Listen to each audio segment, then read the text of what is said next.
Imagine. Une nuit, un chercheur en neurosciences se glisse à pas de loup dans ta chambre.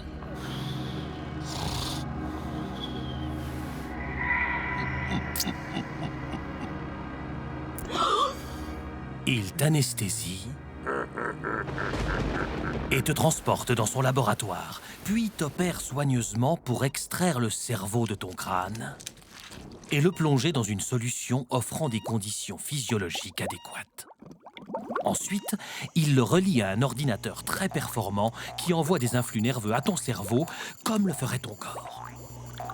Grâce à ces impulsions électriques, le scientifique peut générer en toi n'importe quelle perception et simuler un monde virtuel à la réalité trompeuse.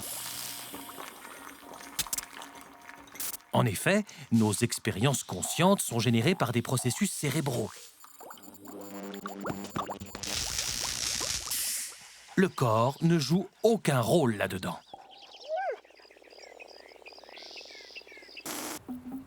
Par exemple, lorsque tu vois une fleur, ton œil transmet directement l'information à ton cerveau qui produit ensuite l'impression d'une fleur.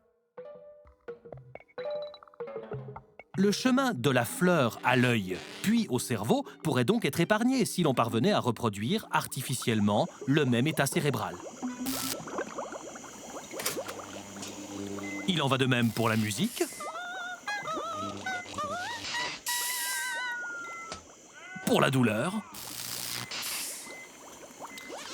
et même pour l'amour. La stimulation cérébrale permet, en principe, de simuler toutes sortes de choses. Ainsi, comment sais-tu que ce n'est pas précisément ce qui est en train de t'arriver, à toi, en ce moment même? Peut-être ton cerveau est-il justement en train de baigner dans une solution physiologique, stimulée par des connexions qui te font croire que tu es en train de regarder une vidéo de Philosophe X. Impossible? En es-tu vraiment certain? Au XVIIe siècle, René Descartes affirmait qu'il est possible d'acquérir une certitude absolue. Selon lui, il existe une chose dont personne ne peut douter, précisément le fait que je suis justement en train de penser. Puisque je pense, il faut bien que j'existe. Pas de pensée sans penseur. Cogito ergo sum, je pense, donc je suis.